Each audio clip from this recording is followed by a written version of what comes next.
بسم اللہ الرحمن الرحیم الحمد للہ وقفا والصلاة والسلام علی من لا نبی بعد اما بعد۔ میں حکیم محمد حنیف خان اور آپ دیکھ رہے ہیں ہمارا یوٹیوب چینل حکیم محمد حنیف خان۔ ہمارا موضوع ہے مقالہ سابعہ اور مقالہ سابعہ کی 16ویں فصل، یعنی کہ 7واں مقالہ اور 16ویں فصل۔ اور 16ویں فصل ہے استسقاء کے متعلق۔ استسقاء جس کو اردو میں جلندر کہتے ہیں، اور اس کا جو سبب ہے وہ جگر کی سردی ہے، یعنی کہ جگر کی سردی کے سبب سے ہوتے ہیں۔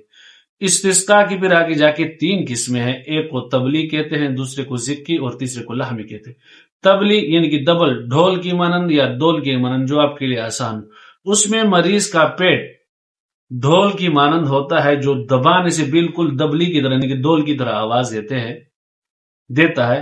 دوسرے کو کہتے ہیں زکی، زکی عربی میں مشق کو کہتے ہیں، مشکیزہ، اس میں مریض کا پیٹ بالکل پھولے ہوئے یعنی کہ بھرے ہوئے تنے ہوئے مشق کی طرح ہوتا ہے، جیسے کہ مشق پانی سے بھرا اور فل تنا ہوا ہوتا ہے نا، اسی کی مانند ہوتے ہیں۔ اور تیسرے کو لحمی کہتے ہیں، لحمی گوشت کی مانند، اس میں پورا جسم سوجا ہوا ہوتا ہے، متورم ہوتا ہے، سوجا ہوا ہوتا ہے، اور یہ سوجن اتنی ڈھیلی ہوتی ہے اگر انگلیوں سے دبائے نا تو انگلیوں سے وہ ڈھیلی اور ملائم ہوتی ہے کہ انگلیوں سے دبانے سے وہ دب جاتے، اس میں انگلیوں میں نشانات پڑ جاتے ہیں۔ علاج ہے اس کا پہلے 2 کا، یعنی کہ تبلی اور زکی کا علاج یہ ہے کہ مرض کے مستحکم ہونے سے پہلے اس کو مواد کے نظر یعنی کہ مواد کے پکانے والی دوا دی جائے کہ اس میں استسقاء کا جو مواد ہے وہ پک جائے، یعنی کہ جلندر کا جو مواد ہے وہ پک جائے، اور پکنے کے بعد اسے قے کرائی جائے، الٹی کے ذریعے سے اس مواد کو خارج کیا جائے۔ اور جو لحمی ہے نا، تیسری قسم لحمی، مرض کے مستحکم ہونے سے پہلے